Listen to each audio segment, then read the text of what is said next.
Hello friend, अगर आपके घर में छोटा बच्चा है जिसकी उम्र 0 से लेकर 2 वर्ष तक का है तो आपने देखा होगा कि इन बच्चों में अचानक से बुखार आ जाना, उल्टी होना, पेट दर्द होना, सर्दी जुकाम का होना या उनके शरीर पे चोट लग जाती है या छिल जाता है या कट जाता है, यानी तमाम तरीके की समस्याएं देखने को मिलती होगी। तो आप अचानक से घबरा जाते हैं कि अब हम क्या करें। कई बार ऐसी भी नौबत आती है कि बच्चे को हॉस्पिटल ले जाना संभव नहीं होता है। ऐसी कंडीशन में हम कौन कौन सी दवाएं अपने घर पे रखनी चाहिए ताकि उस बच्चे को हम उस दवा को दें, डॉक्टर के पास में जाने से पहले हम अपने बच्चे को कुछ रिलीफ दे सकें। जी, मैं डॉक्टर उदय। आज हम बात करेंगे आपसे कि 7 ऐसी महत्वपूर्ण दवाओं के बारे में बताएंगे जिसको घर पे रखना ज़रूरी नहीं, बहुत ज़रूरी है अगर आपके घर में 0 से लेकर 2 साल तक का बच्चा है। तो इन सारी दवाओं को एक छोटे से बॉक्स में आप कलेक्ट करके रखें ताकि आप कहीं सफ़र भी कर रहे होंगे तो आसानी से ले जा सकें। जैसा कि आप देख रहे हैं कि हमने भी एक छोटा सा बॉक्स बनाया है। इस छोटे से बॉक्स पे प्लस का निशान भी हमने बना कर रखा है, यानी कोई भी देख कर ये समझ जाए कि ये दवा का डब्बा है। हमारी भी एक छोटी सी बिटिया है, उसके लिए हमने ये डब्बा बना करके रखा है।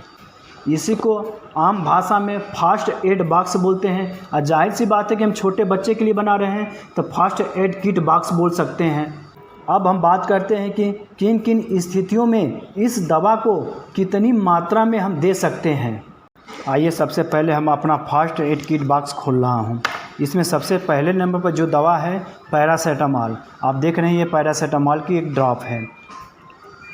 आप सबको मालूम है कि पैरासीटामोल बुखार की दवा होती है। जब भी बच्चे को बुखार के साथ साथ पेन होता है तब भी हम पैरासीटामोल की दवा देते हैं। जब भी बच्चा पैदा होता है उस समय से लेकर के 2 साल तक बच्चे को टीका लगता रहता है। टीके लगने की वजह से बच्चे को बुखार आता है। बुखार के साथ साथ में बच्चे को दर्द भी होता है। बच्चे दर्द के मारे रोते हैं। उस कंडीशन में ये पैरासीटामोल की दवा हम देते हैं। अगर बच्चे को छू करके हम देखते हैं बच्चे का शरीर गर्म लगती है तो हम क्या करते हैं कि थर्मामीटर, देखिए हम थर्मामीटर भी रखें। थर्मामीटर से बच्चे का टेम्परेचर हम नाप लेते हैं। नापने पर हम अगर 99 फ़ारेनहाइट से ऊपर रहता है तब हम इस पैरासीटामोल की दवा हम देते हैं। पैरासीटामोल की जो डोज होती है 15 mg पर kg के हिसाब से हम बच्चे में देते हैं। सेकेंड नंबर पर है गैस्ट्रिका ड्रॉप। जब छोटा बच्चा होता है तो केवल दूध ही पीता है। क्या होता है ना कि जल्दी जल्दी दूध पीने के चक्कर में बहुत सारा हवा भी पी जाता है। वो हवा पेट में चलती रहती है जिससे बच्चे को पेट में दर्द होता है, जिसे कोलिक पेन बोलते हैं। इस कंडीशन में बच्चे को हम यही ड्रॉप जो गैस्ट्रिका ड्रॉप होता है इसी को हम देते हैं। इसमें सिमेथिक्यान होता है जो बच्चे को पेट दर्द और गैस में रिलीफ करता है। इसका डोज 0 से लेकर 6 मंथ का बच्चा है 8 ड्रॉप दिन में 3 बार देते हैं और 6 महीने से लेकर 12 महीने का बच्चा है उसको 16 ड्रॉप दिन में 3 बार देते हैं। थर्ड नंबर पर है बोमिकाइंड यानी ओंडासेट्रान। ओंडासेट्रान अभी आपको हमने बताया कि जब बच्चा छोटा है तो केवल दूध ही पीता है। दूध पीने के चक्कर में बहुत सारी हवा पी जाता है। वो हवा पेट में चलती रहती है। वो क्या होता है कि मुंह से जब वो हवा निकलती है तो अपने साथ में दूध को भी निकाल देती है, जिससे बच्चे वोमिटिंग करते हैं, जिससे बच्चे इरिटेट होकर काफ़ी रोते हैं। या बच्चा कुछ बड़ा होता है तो जो खाया पिया रहता है वो ठीक से डाइजेस्ट नहीं हो पाता है, जिसकी वजह से बच्चा वोमिटिंग करता है, जिसकी वजह से बच्चा इरिटेट होकर रोता है। उस कंडीशन में ओंडासेट्रान सिरप देते हैं हम। चौथे नंबर पर है नेजल ड्रॉप। ये एक सेलाइन नेजल ड्रॉप होता है। ज़्यादातर जो छोटे बच्चे होते हैं ना नाक से ही सांस लेते हैं। कभी कभी क्या होता है कि उनकी नाक जाम हो जाती है, जिसकी वजह से बच्चे इरिटेट होकर रोने लगते हैं, दूध ठीक से नहीं पी पाते हैं। उस कंडीशन में ये सेलाइन नेजल ड्रॉप डालते हैं। ध्यान रहे, जब एक नाक में डालने के बाद 5 मिनट बाद दूसरे नाक में डालें। इससे बच्चे की नाक अच्छी प्रकार से खुल जाएगी और बच्चा अच्छी प्रकार से सांस लेगा। 5वें नंबर पे है ORS। आप देख रहे हैं ये ORS है। ये 4.5 ग्राम का है। देखिए कोने में लिखा है 4.5 ग्राम। ज़्यादा बच्चे वोमिटिंग करते हैं या लूज मोशन करते हैं, जिसकी वजह से बच्चे के शरीर में पानी की कमी हो जाती है। उस डिहाइड्रेशन को पूरा करने के लिए इस ORS को देते हैं कि बच्चे का रिहाइड्रेशन बना रहे। ये जो 4.4 ग्राम का है, इसको 200 ml पानी में घोल लेते हैं, 24 घंटे तक उस बच्चे को देते हैं। 24 घंटे बाद जो बचता है उसको फेंक देते हैं। अगर दोबारा ज़रूरत पड़ती है देने के लिए तो फिर जो है ORS को घोल कर ही हम देते हैं। नंबर पर है डायपर रेस क्रीम।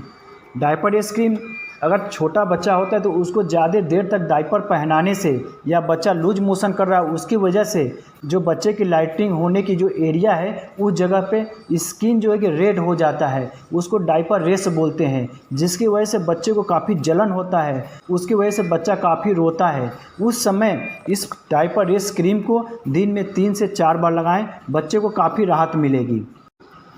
अगर छोटा बच्चा है, कहीं गिर गया, कहीं कट गया, उस जगह पे हम बैंडेज आता है, बैंडेज टेप उस जगह पे हम लगा देते हैं। और कुछ हम एडिशनल चीज़ रखे हैं, आइए मैं आपको दिखा रहा हूँ। जैसे अगर बच्चा है, दौड़ भाग कर रहा है, गिर गया है, कट गया है, कार्टन भी रखे हैं उसको साफ़ करने के लिए। उसके बाद ये टी बैग क्रीम है, टी बैग क्रीम लगा दें उस जगह पे। लगा देने के बाद अगर पट्टी बांधने जाके एरिया है तो इसको बैंडेज लगा करके हम बांध दे सकते हैं। बांधने के बाद में जब काटना पड़ेगा तो उसके लिए कैंची चाहिए, ये कैंची भी है पास में।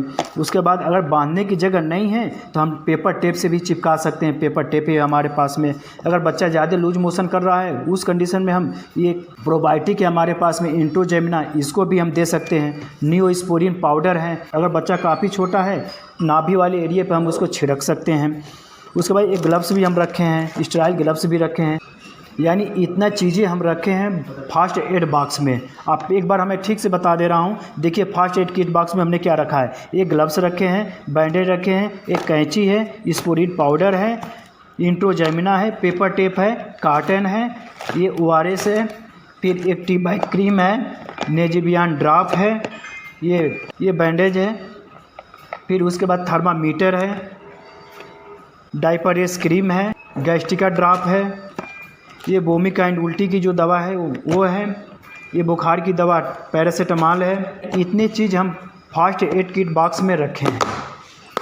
इन सारी दवाओं को हमने तो इस डब्बे में पैक करके रख लिया।